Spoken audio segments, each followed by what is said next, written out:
Em conversas gravadas, o ministro do Planejamento, Romero Jucá, e o ex-presidente da Transpetro, Sérgio Machado, falam em acabar com investigações da Lava Jato.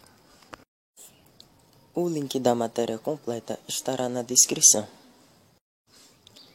Em conversas ocorridas em março passado, o ministro do Planejamento e senador licenciado Romero Jucá sugeriu ao ex-presidente da Transpetro, Sérgio Machado, que uma mudança no governo federal resultaria em um pacto para estancar a sangria representada pela Operação Lava Jato, que investiga os dois.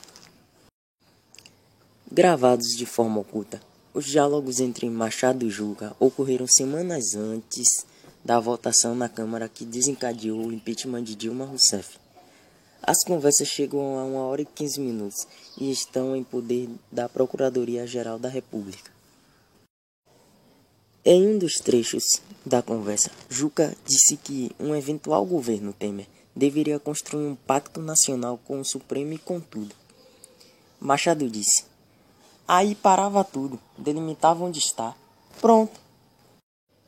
O senador relatou ainda que havia mantido conversas com ministros do Supremo, aos quais ele não citou nomes. Na versão de Jucá, ao aliado, eles teriam relacionado a saída de Dilma ao fim das pressões da imprensa e de outros setores pela continuidade das investigações da Lava Jato. Em resumo, ele quis um impeachment para que a imprensa e outros meios de comunicação parassem de querer que a Lava Jato continuasse as investigações, para que ele não seja pego nem outros aliados.